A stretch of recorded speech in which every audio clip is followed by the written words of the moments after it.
So thank you everyone for joining this evening for our LLM in legal practice versus SQE preparation, What's Best for Me webinar.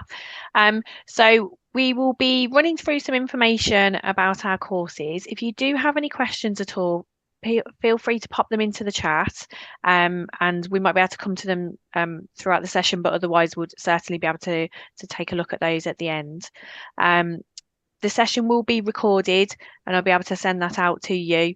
But we'd obviously love for you to stay with us this evening as well so that we can assist you now and answer any questions that you do have. And I'll be sending out the slides to you as well. Closed captions have been enabled as well so that you should be able to access those if you need to.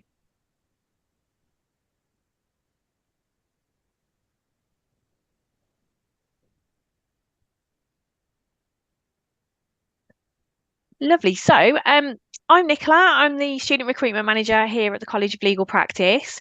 So if you call them in with an inquiry or if you email into the info at email address, it's normally either myself or my colleague Sydney who will be assisting with any inquiries that you have.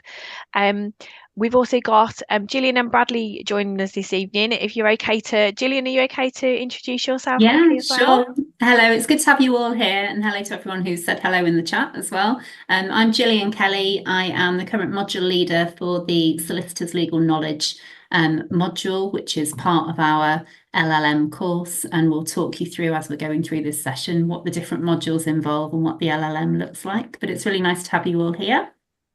Brilliant. Thanks, Gillian. And Bradley? Hello everyone, my name's Bradley and I'm a current student on the LLM with the College of Legal Practice, and I also work as a paralegal at Irwin Mitchell. So if anyone does have any questions surrounding either of those, then just pop them in the chat or I can answer them later. Brilliant. Thank you very much. Okay, so a quick overview then of what we'll be covering this evening. So I'll just give you a little bit of information about who we are at the College of Legal Practice. We'll be covering some of the basics of kind of the route to qualify through the SQE, what the assessments and what the pathways are. And then as well as the preparation course, we'll also be looking at the LLM in legal practice and what else is involved in that programme. We'll be coming to Bradley to hear much more from him about his experience of studying with the College of Legal Practice and going over other things that you might need to consider whilst making those decisions about which route to go down, and of course allowing for some time for questions at the end as well. So who are we then? So for those that don't know, the College of Legal Practice are a fully online postgraduate law school, and we are purposely built for delivering our courses online as well. So it's not like we had some courses and we've converted a version of it to study online. We are fully prepared and built for that way. And we specialise in SQE preparation courses. Our parent company, who are the College of Law, are the leaders in legal education in Australia. So we're very experienced in delivering digital learning. We're all about accessible and affordable legal education. Traditionally, law is known as being a profession with many barriers to entry, and so we try and do our bit to eliminate that by offering courses at an affordable price. We also like to facilitate access through our personal and targeted individual support, where students get access to high levels of one-to-one tutor supervision, which Gillian will be telling you a bit more about later on in terms of the structure of our programmes. And we ensure we facilitate an inclusive learning environment through our learning and teaching methods and through making reasonable adjustments as appropriate so that everyone can get the most out of their learning. You'll see there's a few logos on the screen there of organisations that we work with. So there's lots of solicitors, legal firms who use us for training of their staff towards the SQE. And there's also a number of universities on there as well that we partner with so that we provide the SQE element of some of their courses as well, such as the University of York, Middlesex, Keele, Manchester Metropolitan University, etc. So then, let's get on to talking to you about the SQE then. So what we've got here is a bit of a diagram, just to try and give you an overview really, and quite a good visual representation of the 4 things that are required to becoming a solicitor to practice in England and Wales. So the SRA, the Solicitors Regulatory Authorities requirements are, first of all, for you to have a degree or equivalent. So that could be, if you haven't got a degree, it might be rather, if you haven't got a UK degree, it might be from overseas, whatever the equivalent might be. And you'll notice it doesn't actually say a law degree there, which does surprise a lot of people. One of the reasons that they have done that is really to allow that further access to the profession, because it could be that someone has studied a different program, different subject, and then have done a conversion course, so like a graduate diploma in law, which is a course that we study. But please don't let that lead you to thinking that actually it's quite easy for anyone to sort of go into the SQE route without that background of legal knowledge. You'll probably pick up further from the rest of the discussions this evening that actually it is a really, really challenging route. But yeah, worth mentioning anyway on that there. So a degree is required, obviously, to then pass the SQE1 and SQE2 assessments. You will need to gain 2 years of qualifying work experience as well, and also to meet the standard suitability requirements. So that's things like not having criminal records and passing DBS checks, for example. And the qualifying work experience, it needs to be 2 years qualifying work experience or equivalent, but it doesn't have to come in a particular order. So I'll talk you through some potential options for that now as well. So previously, if anyone's aware of the old LPC route, it was quite rigid in terms of when you had to pass the exams and when you had to gain the work experience sort of element. With the SQE route, it's much more flexible. So there's some examples here of someone's a route that someone might take. So the top one, for example, someone might think, yeah, I know that I definitely want to become a solicitor, and I'm keen to sort of get those qualifications out the way straight away. So what they might do is they might study an SQE1 preparation course and then take the SQE1 assessment, and then the SQE2 preparation and the SQE2 assessment, or as you'll see underneath, to take an LLM in legal practice as an alternative route, including those. And then once they've got all those qualifications and all that learning out the way, then gain the qualifying work experience. What many people might actually go for is they might think that they either want to be working at the same time or they actually need to be working alongside this as well. And it could be that the work that you are doing is valid qualifying work experience. So you could be gaining that over a period of time, and whilst doing so, also working part-time towards the SQE1 and then the SQE2, either as individual preparation courses or as an LLM. Or someone might think, I'm not too sure, I've perhaps graduated, or perhaps I've been working for a while and I'm sort of thinking about maybe becoming a solicitor, but I'm not too sure. So what I might do is get my foot in the door of a legal firm or a legal department, perhaps in a role that is qualifying work experience that would count up to that. And then after a while might think, yeah, actually, I am now ready to start working towards those qualifications. So again, then go on perhaps part-time to study for the SQE1 and 2, whilst also gaining further work experience even. So you'll see hopefully that's helped to sort of demonstrate and explain that there's a few different routes, and it's not a wholly rigid pathway that someone has to follow. And this is great in many ways, but also we appreciate that it can then lead to lots more questions of someone having to work out which actually is the best route for me. So that's why we're putting on sessions like this, and we're always open to having a chat with you to help you to decide what's best. And I'm going to hand over to Gillian now, who's going to explain in a bit more detail about the SQE preparation modules. Yeah, sure. Thank you. So we have 2 specific modules that we offer that prepare you for SQE1, first of all, and for SQE2 after you've taken SQE1. You have to have taken and passed SQE1 before you're able to take SQE2. So it has to be in that order for those particular aspects of the SQE.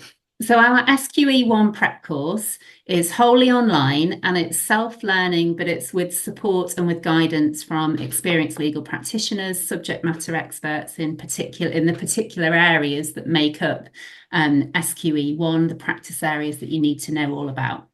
So your guided online learning means that you have a designated and dedicated Canvas site, so a virtual learning environment, and everything that you need to prepare for the course and to meet all of the aspects of the SRA's assessment specification for SQE1. So all of the knowledge and content that you need to have will all be covered by those online activities that you have to do. And as it says on this slide, that means that you have access to about 1,900 or so videos, recordings, online activities like online flashcards, multiple choice questions, different scenarios to work through and different activities to work through. You'll also get access to online manuals, but you'll also receive hard copies of those manuals. So if you're old school like I am and you like a highlighter and some nice post-it notes all over your documents, then you can do that to your heart's content with the hard copies as well. And you will work through the course by working through different activities each week, whether you're on a part-time course or the full-time course. You'll obviously have a little bit more to do if you're on the full-time course than the part-time, but you'll work through these activities week by week. And then you'll have regular what we call surgeries. And these surgeries are basically like kind of focus sessions on particular areas of legal practice and particular content that you've been studying, perhaps the more difficult stuff that you might have been struggling to get your head around. So we'll focus on those with different subject matter experts who are very knowledgeable and experienced in those different areas of practice. You'll also have what we call town hall meetings, and these are like meetings for the whole of the course, the whole of the cohort, all of the students that are on your course with you. We'll all be invited to these online town hall meetings, and in those we'll talk you through important information that you need as you progress through the course. So that might be giving you advice on how to manage your work-life balance and manage your other commitments alongside your study. It might be advice on how to make sure that you're engaging fully with all of the content, how to prepare your revision notes, what you need to be looking out for in terms of booking your places on SQE1. All of that sort of content will guide you through that. You'll also have a personal supervisor, and you will meet with your personal supervisor 10 times during the course of this module, however long your module is, whether it's part-time or full-time. And you'll have 5 one-to-one meetings and 5 group meetings. But in those meetings, we're trying to get to know you so that we can make sure that we can support you to get the most that you can out of the module and also the most that you can out of SQE1. So if there are questions that you have or if there's particular support that you need, we're there to offer that to you alongside our brilliant student support team that we have at the college. And we will also discuss with you towards the end of those meetings, we'll discuss whether you think you're ready for SQE1 and whether we consider, based on the kind of metrics that we can see and the work that you've been doing, the different practices at multiple choice questions that you've been working through, whether we believe that you're ready. And that's helpful because that means before you commit to paying the fees that you have to pay to take SQE1, you've kind of had that input from us to let you know what our thoughts are. The choice ultimately will come down to you, but it's good to have some input from people who know the system quite well. You will also have the chance, and I'm sure you know about SQE1, that it's multiple choice questions, and they are difficult multiple choice questions. You can't just turn up to this unless you're very brave and just, have a best guess at all of these questions. They're intensive exams and they test you on so many different areas of practice, so many different legal concepts. And what you have to get used to in amongst that is the particular style of questions that you're going to be given. So they're written in a very specific way. And if you come and study with us, you'll have access to nearly 2,500 of these MCQ questions. So you can really practice developing your knowledge, and we will support you through that. We'll give you multiple choice questions in relation to every kind of aspect of every topic that you study. We'll also give you sort of what we call progress tests. So you can do a test and check how you're progressing through the course, and that will help you decide whether you think you're getting ready to enter into SQE1. So there's loads of material there to support you. There's lots of people to support you as well. If you get through SQE1, as we very much hope everybody does, and you go onto our SQE2 prep course, it's a very similar kind of setup, but SQE2 is a very different type of assessment. And in SQE2, you would be doing 16 different skills assessments. So that includes advocacy, interviewing, legal writing, legal drafting, case and matter analysis. There's another one that I've forgotten, and legal research as well. And you're doing these across 5 different practice areas. They're practice areas that you will have already studied and got to grips with in SQE1.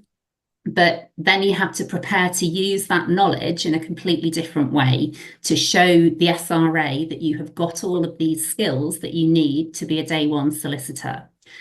So on our SQE2 prep course, it works in a very similar way. We guide you, we give you opportunities to practice these different skills.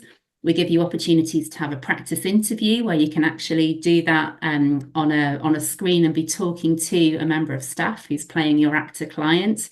You'll have an opportunity to practice your advocacy as well, and you'll get individual feedback. We call these practice and feedback activities, and you will get one-to-one individual feedback and then some group feedback as well in relation to what you submit.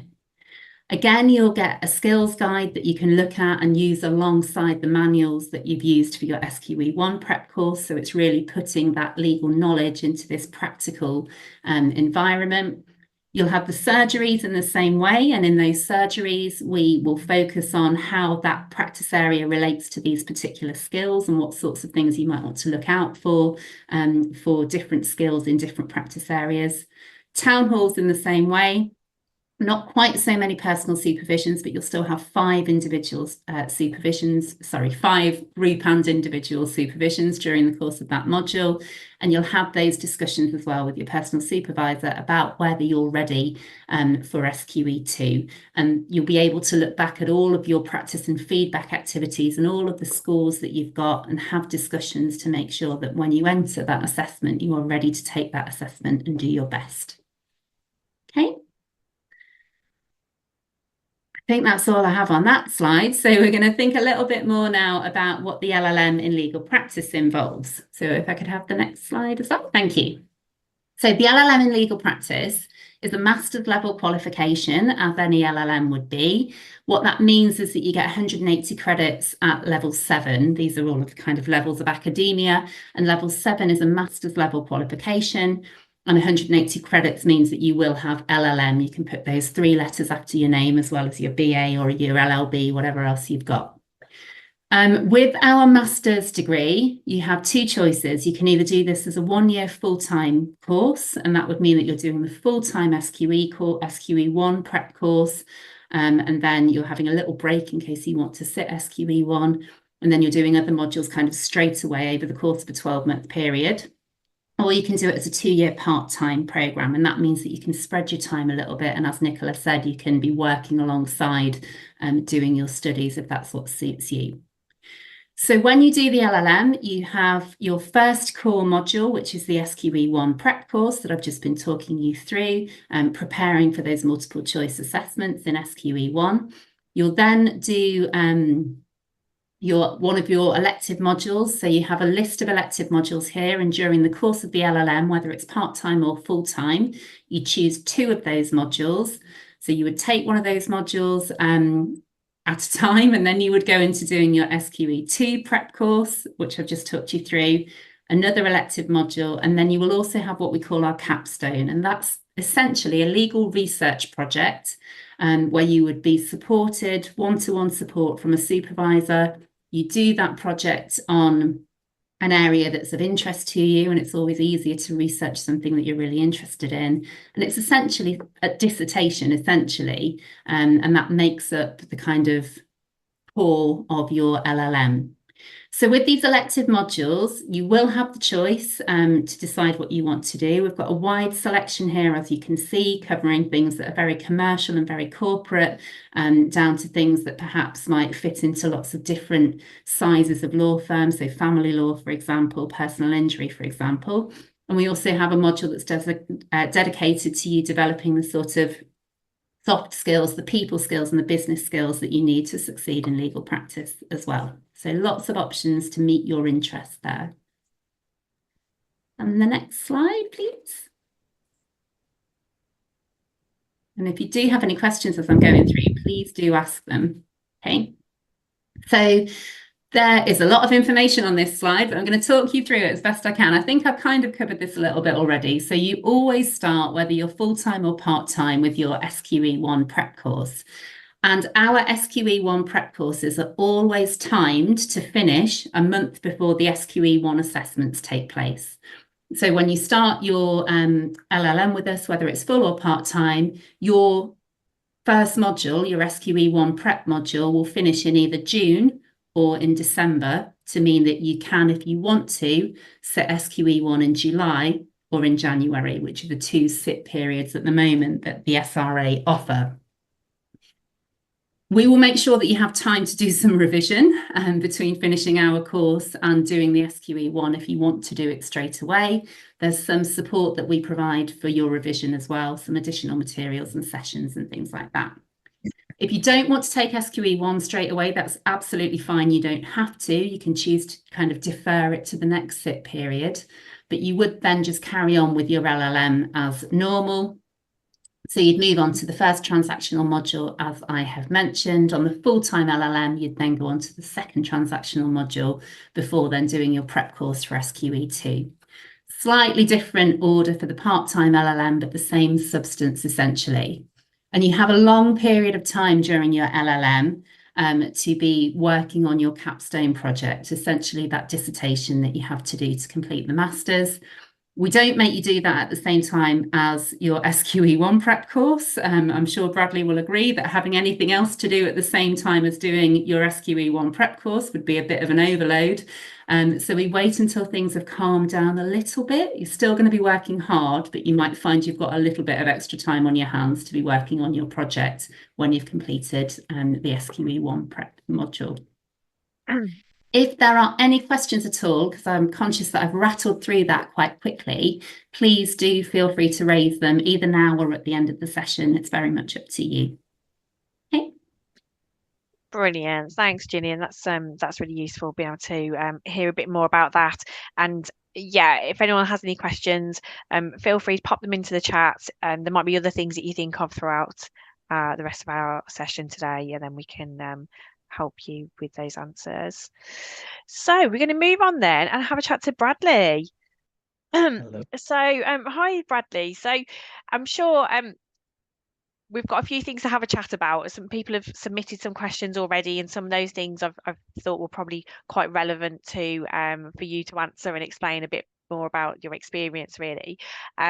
But yeah, so if you don't mind starting off, could you just sort of explain a bit more about sort of yourself and your sort of journey into why you wanted to become a solicitor, really?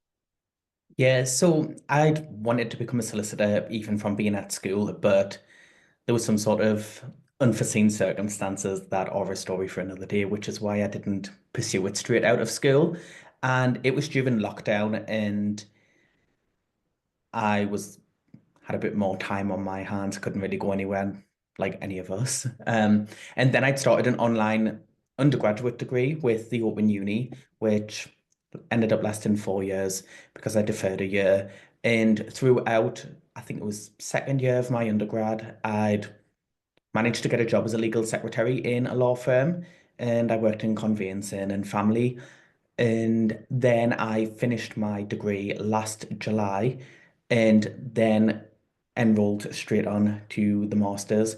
And because I'd already worked alongside doing an online degree, finding an online master's degree was like probably the best thing ever because I'd already got used to working full time and I didn't really want to take the pay cut, to be honest. So having it online where was just a lot more suitable, where I didn't have to come away from work to go to lectures in person, or I didn't have to attend seminars, and it was just a lot more convenient.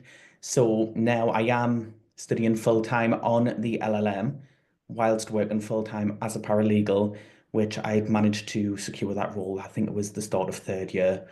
And yeah, it is full on, but it's doable. I think it is just the case of being disciplined enough to be able to. work around both. Brilliant. Thanks. So, yeah, I mean, I will say that you're probably doing something that we don't normally advise, which is you have decided to go full on into a full-time program, even though Yeah. you're working. So,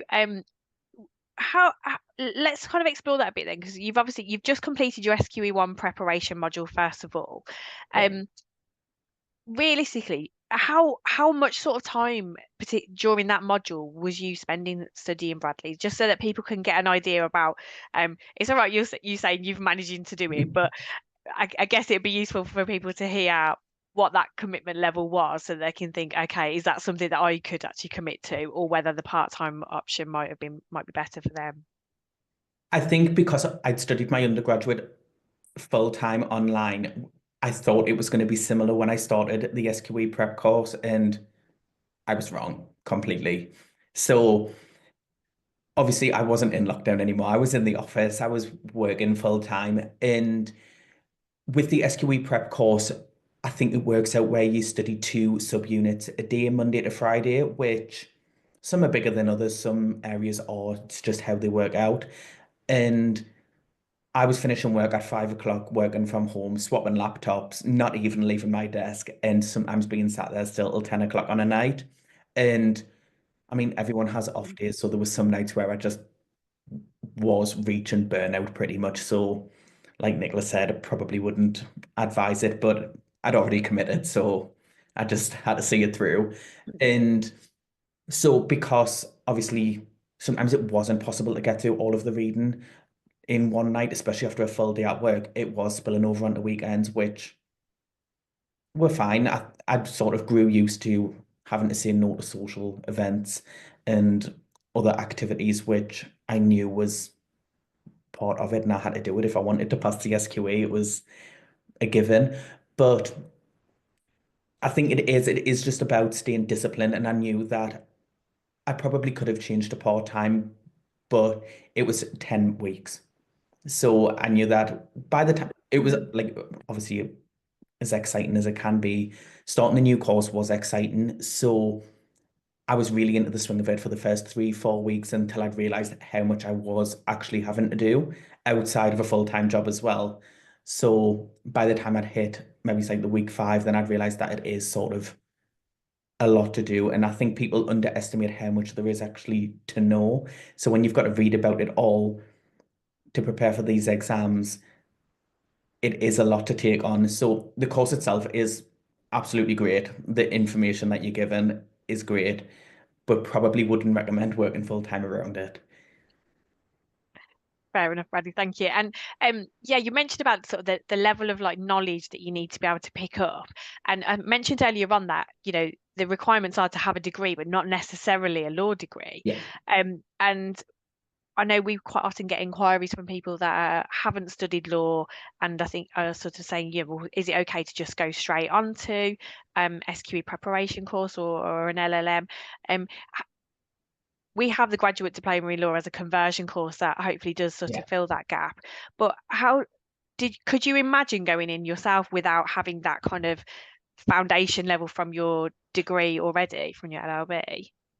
Yeah, it's so the LLB does give you sort of the foundations of the basic knowledge and of what you would know about most areas of law. Some areas of law weren't actually touched upon in my undergraduate, but I think it's possible, but I definitely wouldn't do it full time because 10 weeks is not enough to take in everything that you need to know. And so if you are going to maybe go straight onto a prep course, I probably would recommend the GDL or at least doing it part-time so you can give yourself longer to revise, read about everything and make sure that you're all taking it in. Because even doing the undergraduate in law, me doing the full-time course, I did feel at times where I was missing things, and it wasn't until that I'd answered the multiple choice questions as part of the subunit that I'd realized that I actually hadn't read it right the first time round.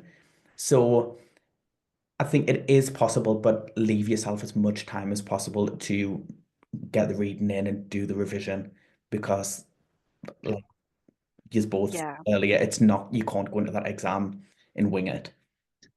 Yeah, that's great advice. Yeah, like Gillian said as well, in terms of, I think sometimes the fact that they're multiple choice questions, you know, everyone's always had this sort of impression, or I certainly have, of multiple choice questions are kind of easy peasy. There's going to be a couple of that's definitely not those. You can rule those out straight away, where it really isn't, the case, is The it? way they're worded are so, like, some of them are straightforward. You can go in and you be like, yeah, I know that one. About 3% of the questions, but others, they can be worded quite awkward. And I think it is done purposefully, really, where you can read a question, but every single one of them multiple choices can seem right. And it can be the case of one word can just completely throw the question. So you just have to read them and know your stuff pretty much. Absolutely. They're all single best answer questions as well, which means that you could look at them and feasibly more than one of the answers could be right. But what you're trying to find is what's the most right answer. And we didn't design this. We're dealing with what we've been given to work with by the SRA, but you need to bear that in mind as well, that you're looking for the best answer in a particular scenario. And there could be more than one answer that's right. I must admit, though, after sitting the exam, because even before starting starting the LLM, I'd had a go at mock questions or mock tests. And I think based on the wording of the SRA's questions, the College of Legal Practices are the closest to the SRA's, where than other providers where I've maybe just tried a different mock test just to test my knowledge. So yeah, it is, the wording of the questions are probably the best that I've had to prepare me for the exam. Yeah, brilliant. And Brad, why did you particularly choose the to go down the LLM route as opposed to the individual preparation courses? Well, I had researched the colleges, unis of like other different SQE providers, and the majority of it was pretty much the cost. So other providers, they are expensive, and that is just for the prep course. The prep course, you can't get any sort of funding towards it unless an employer is willing to pay for that for you, which look at you if you are. Um, so obviously the college was a lot cheaper than other providers, which meant that I could, doing the LLM as well, I could get student funding, which allowed me to pay my course fees with it, but then with the course being so cheap, I still had enough to pay for both SQA exams without having to actually pull anything out. So that's sort of me working around that. I'm actually no worse off money wise because everything's covered under student funding. Whereas if I'd just done the prep courses, we're talking exams alone, 5 grand. And then if I had to resit for whatever reason, touch wood, I don't, but then that's all coming out of my pocket. Yeah, no, that's absolutely fine. And I'll be explaining a bit more about the fees for everyone shortly as well. Um, and just wondering as well, sort of obviously you have been working at the same time. Have you found that beneficial to actually have that, be able to relate to the workplace, what you were learning at the same time? In some ways, yes, but in other ways, no. So obviously the knowledge of what you need to know for the SQEs are good because some things work hand in hand. So for example, when I was studying the trusts module for SQE, I work with trusts during the day. So when I initially studied trust in my undergrad, that was one area I could not get my head around and I hated it. And now that I work in it, it made a lot more sense of being able to sort of work out how that is used in practice and how they actually work, which was beneficial that way. But I do think, on the contrary, studying law and working in practice are completely different. And having the knowledge maybe isn't the same as working in practice because you do need all those transferable skills, which I think is why SQE2 is the way it is, because you could have all the knowledge in the world to ace SQE1, but then SQE2 will test you on those other aspects that you would need for when you do qualify and go into practice. So I do think they are structured well that way. They're just difficult. Yeah, that's a really good point. I mean, that you know, everyone's always complaining. Obviously, they are such challenging assessments, but probably with good reason. Yeah, Yeah. we're going to want some stringent assessments for our future solicitors. Yeah. Um, Brilliant. What level of sort of support have you felt so far during your modules from the college? I think it like really good support. Obviously, you don't have face-to-face tutors or anything like that, but there's always someone on hand or someone that you can contact for any sort of question that you have. It could be something completely to do with the reading, or it could be personal questions. So I had a tutor, which, like Gillian said, I had group sessions, I had individual sessions, and I don't know, he was sort of like a friend. He was giving me advice on and asking me how I work best, and it sort of giving tips on how to best revise for the SQE. He also assessed my like how I was working and even my study tips and revision tip, like revision, how I did revision notes to see whether that is something that I could do within the time frame, because initially I was handwriting notes and that is something that you just don't have time to do.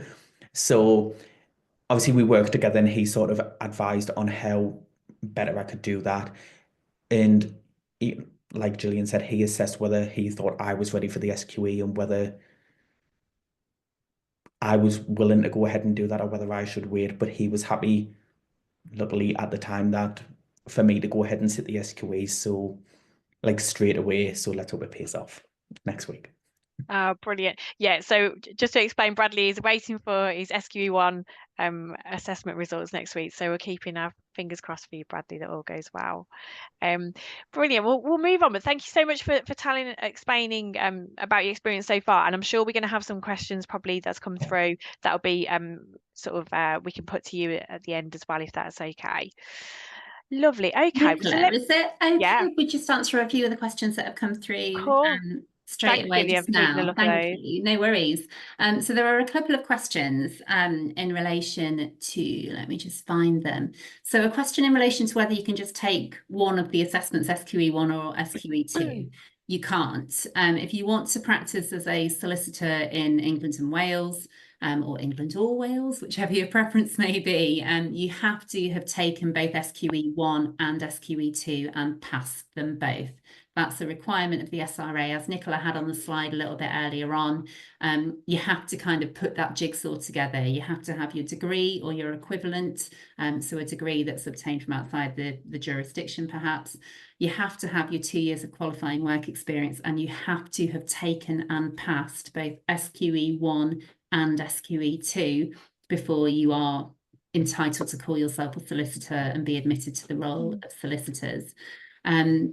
So you may find that when you've taken SQE1, it helps you to find a role in legal practice, perhaps as paralegal or a legal assistant. It might help you to kind of get a foot in the door of a law firm, but you're not going to be able to work as a solicitor and call yourself a solicitor unless and until you have passed both SQE1 and SQE2.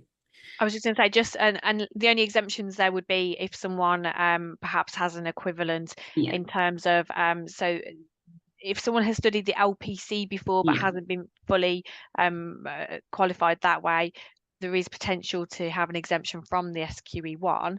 Mhm. Or if you're an internationally qualified solicitor, it could be that you have an exemption from SQE2.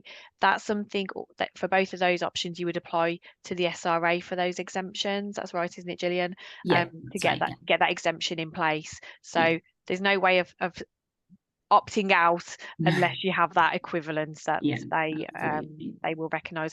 But you do have 6 years to gain them both, don't you? And the Yeah, you qualifying work do, you experience as do. well. So, if something happens and actually, you can't commit to that time to continue and to get the SQE2 in straight away, it could be that someone decides to have that gap.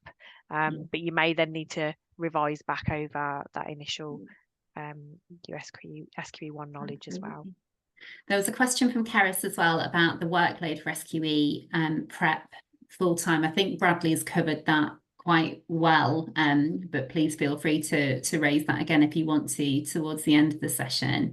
There was also a question about being an Australian law graduate and whether the SQE Prep course and some additional research and foundational knowledge would be sufficient to be successful in SQE1. We have some students from Australia doing our course with us at the moment. I don't think they're actually currently in Australia. I think they've graduated from Australian universities in law and come over to the UK to qualify as a solicitor. And they're finding it tough because there are some similarities in the legal systems. Of course there are, but we also have a huge amount of law in the jurisdiction of England and Wales, and it is all quite specific and there's a lot to know. So it would very much depend on the individual. I think you may find it difficult trying to do our full-time course and get all of the knowledge. It would be the same for a non-law graduate. I think it would be quite intensive to try and get all of the legal knowledge that you need to in a 13-week period if you're coming to English law completely fresh, either because you've not studied law before or you've not studied law in this jurisdiction before. The part-time course may be easier because it gives you a little bit more time to spread out the workload and to get to grips with concepts and to have discussions with the subject matter experts if you need to do that. So that may well be doable, but it very much depends on the individual and how much you put into it, to be quite honest. And it is going to be an intense period of your life, however you're coming to this course, in honesty, because there is so much to know. There's lots of support there, but you need to make sure that you're kind of in it for the long haul and you're committed very much to what you're doing. And I think that's a bit of a politician's answer, and I'm sorry, but it's the best one I've got, I'm afraid. There was just a question as well about elective modules and how they're assessed. My understanding is that it's all coursework in relation to the elective modules that you have. So it's all written work, essentially. For the elective modules, you're kind of working through particular case studies bit by bit as you go through the module. There's some reflective elements to that as well. And then your capstone module is that kind of big research project. So that's essentially coursework as well. Okay, and I hope I've answered all the questions at the moment. There's just one more, sorry, that came in through a different method. If you do our LLM and you decide that you get to the end of your SQE1 prep course and you don't want to sit the SRA's SQE1 exams at that point, that is absolutely your choice. You do not have to do that, but your LLM course will still carry on as normal. So for our SQE1 prep course, you will have an internal assessment that you have to take and you have to pass to get the credits that you need towards your LLM. So you will have to take that assessment. You'll then have a couple of weeks off and then you'll start your next module. So the LLM track will really kind of continue going. But if you've decided that you want to wait a while before taking SQE1, that's your prerogative. What we do is we make all of our online materials available to students for 10 months after they finish their course.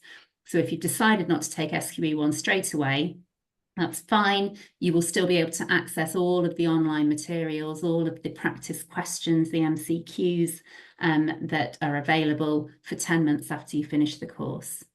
Okay. And I think we've got a question about how intensive it is. Bradley, how intensive is the SQE1 prep course? Very.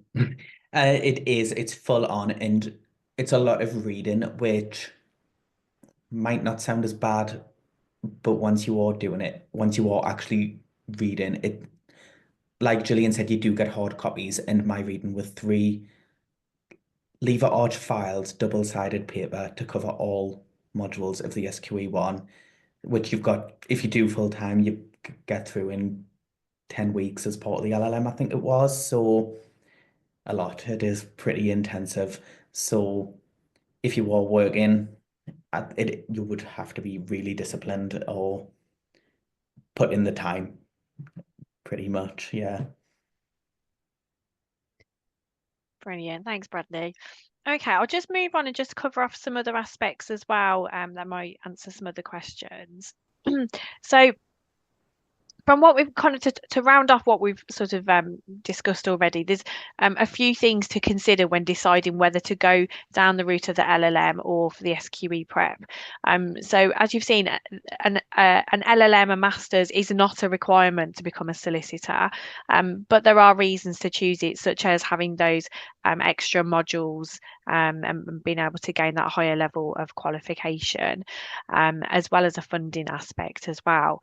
So things that you might want to consider is, from what you've heard, do you prefer the sound, first of all, of the LLM or the SQE? Do you like the sound of having those extra modules to study?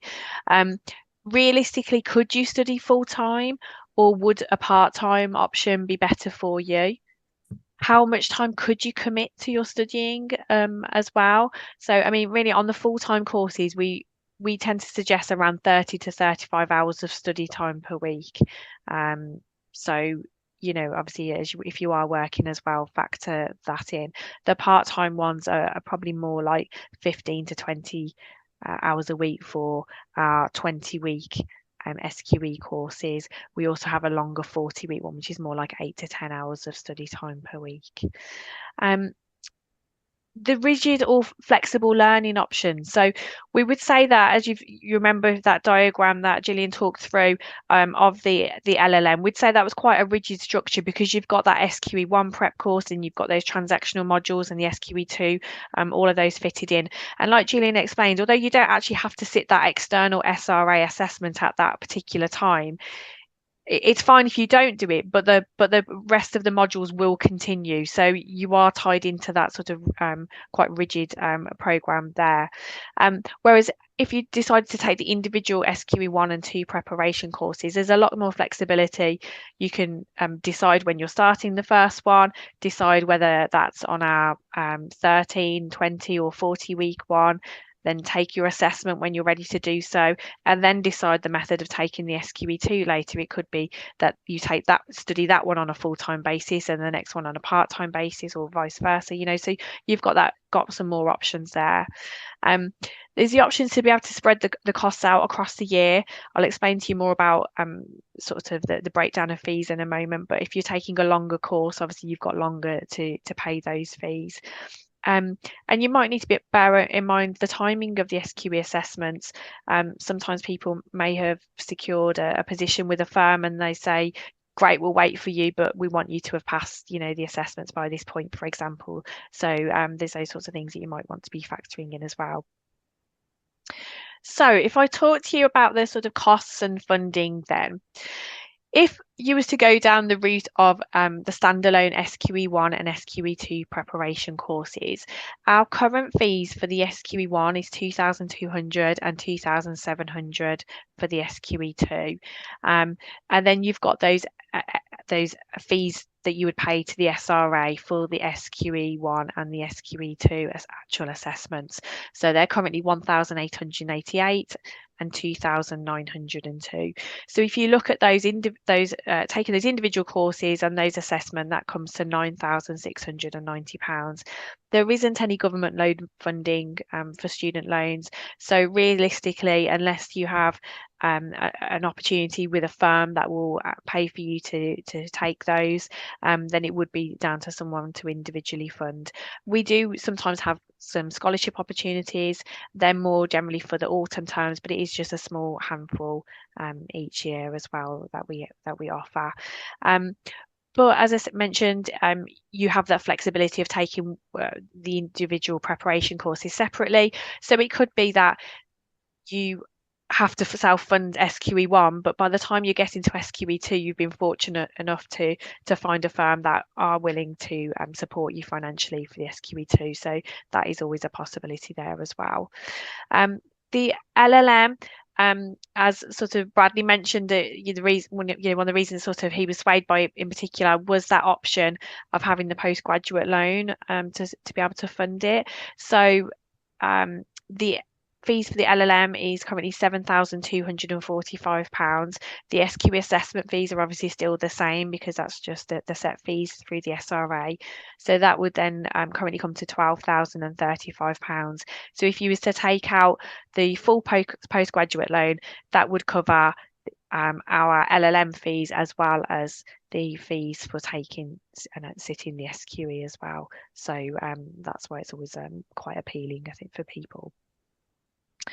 And just to go over some dates for those of you that are looking to potentially start something soon, these are our next dates that we have available for the SQE1 and LLM programs. So at the top there, we have on the 24th of March, we've got our 13-week full-time preparation course. That would lead to taking the SQE assessments in July. We've also got a 20-week SQE1 preparation course, which starts in August and leads to the January assessment. And then we've also got a 40-week preparation course, which next starts in March, and that also then leads to that January assessment. So these preparation courses are exactly the same course, it's just stretched out over that longer period of time. And then we've got at the bottom there our next LLM. So we've got the 1-year full-time program starting on the 24th of March, and then we've also got our next 2-year one, which starts in August. So we've got obviously further dates available throughout the rest of the year as well, but these are the next ones available for these options. Just to let you know about a guide that we have put together as well, Secrets to SQE Success, which you can download if you have your phone handy and you're not watching us on it currently. You can scan the QR code. What I will be doing as well, though, is emailing hopefully tomorrow with a copy of these slides and a copy of the recording as well. And I will put in a link to this guide then so that you can look at that. So we can go on to any further questions. I know Gillian's been typing away. Thank you, Gillian, for keeping an eye on those. And what I will just pop up on the screen as well while we are talking for a little while is just our further contact details as well. So if we don't get to everyone's question or you think of something later on, these are our other sort of contact methods that you can come to us by as well. Gillian, have you seen anything else that's question that's just come in? Is just asking for confirmation. If you could put the slide back up against the costs, yeah, Nicola, please, thank you. And yeah, essentially, if you're eligible for full to get a full student loan that covers you for a master's level qualification, then your master's loan should be in the region of £12,000, and that should cover the cost of our LLM, because that's just under, or just over 7,000, and then the current costs for SQE1 and SQE2 together are just under 5,000. Adding the two together, you should be able to do this without having to find any fivers down the back of your sofa or anything like that. There should be sufficient in the pot to cover the cost of our course and the assessments themselves. That's only available if you're doing the LLM, because that master's level funding, that postgraduate funding, is only available for master's level qualifications. So you would have to take the LLM route. There was a question, Nicola, as well about qualifying work experience. Do you want me to deal with that? I'm very happy to. Yeah, please do. Yeah. So qualifying work experience is something that is required by the SRA, and they say that you have to have 2 years of qualifying work experience. And that experience can take place in up to 4 different environments. So you could find that you're working at a law firm for 2 years, perhaps as a paralegal, perhaps as something kind of akin to a trainee solicitor. Those sorts of positions do still exist. And if that's the case, you could get all of your 24 months, your 2 years of qualifying work experience in one place. Or you may find that you've done bits and pieces of work in different organisations. As long as you have been working under a qualified solicitor and they are prepared to sign off the fact that you have been doing work and practicing skills that are relevant to going into legal practice, then they should sign off the fact that you have that qualifying work experience. And as I say, that can be at up to 4 different organisations, or it could all be in one. It could be in 2 or 3, of course, as well. But the key point is that you need to have had that discussion with the organisation that you're working with and asking them, is what I'm doing something that will count towards my qualifying work experience? And if you're doing the sorts of day-to-day tasks that a solicitor would do, and you're having the opportunity to practice developing the skills that you need, then the qualified solicitor in your organisation should be signing off that experience. The SRA actually issued guidance earlier today to people who are solicitors saying, if you've got someone doing this work and they ask if it's qualifying work experience, you better be signing it off, or you better have a very good reason not to. They're not signing off to say that you're competent in all of these skills. They're signing off to say you've had the opportunity to practice these skills. So there is quite a distinction there. Hopefully that answers that question though. Thanks, Gillian. I've spotted one as well, where I think someone's trying to ask about the intensity of the transactional modules. We've said about the full-time SQE1 preparation course. It is really sort of 30 to 35 hours study time per week. It is very, very intense. Bradley, have you felt that you've had a little bit of a breather moving on now into your first transactional module? Is the workload lightened for you? It has definitely lightened, but there is still quite a lot of work to get through on a weekly basis. So with the transactional modules, for example, my first transactional module is dispute resolution, and that has taken me through a full dispute resolution transaction, which means that I'm doing work with regards to alternative dispute resolution all the way through to court documents, witness statements, leading to trial and settlement. And so each week is a different stage of that transaction where you would complete documents, whether it's an attendance note for a meeting, it's a letter of claim, a claim form, which have all been beneficial because these are all things that can help towards when I start the SQE2 prep. But so with sorry, I've went blank. So with the transactional modules, they do have weekly deadlines to have. So I have 3 tasks a week to complete, and it's definitely not as full on as the SQE1 prep. But there is still quite a lot of work to get through, and it requires a lot more thinking and using your own skills to research on maybe what sort of civil procedure rule you need to follow rather than just reading. So it is a lot more hands-on in a way, but it's definitely not as intense as the SQE1 prep. Brilliant. Thanks for that, Bradley. I saw someone's hand go up, but I can't see it now. Just see if there's any other questions that we it's haven't Vasilina covered. has a hand up, I think, in the chat. Oh, I might be. I think I can allow you to talk, Vasilina. Here we go. We should be able to hear you now.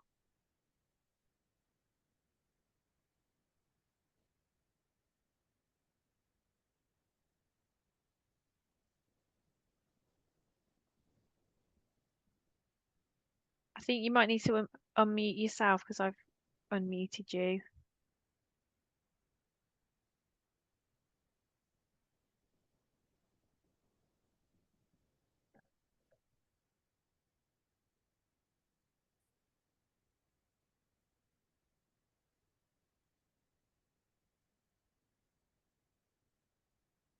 I'm not sure. Sorry, I've tried to unmute you, Vasilina. I think you may have to click something at your end as well, but otherwise feel free to pop the question into the chat if that's easier.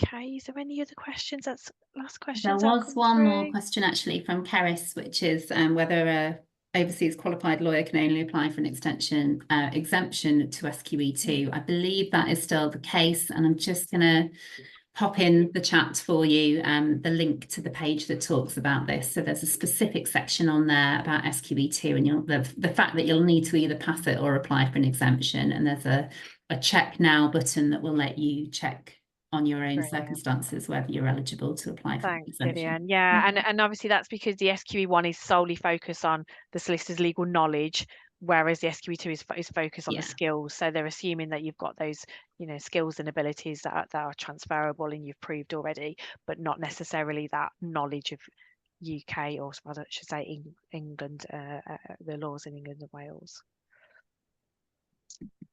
Lovely. Okay. Well, I think we're pretty much out of time. Thank you so much, everyone, for joining this evening and for asking lots of questions. Please do keep in touch. As I say, I'll be emailing you tomorrow anyway, and we will be delighted to answer any further questions. And I'm sure even if it's for Bradley, we can pop a question over to him and get him to assist us with answering anything else you'd like to know. But thank you for your time this evening.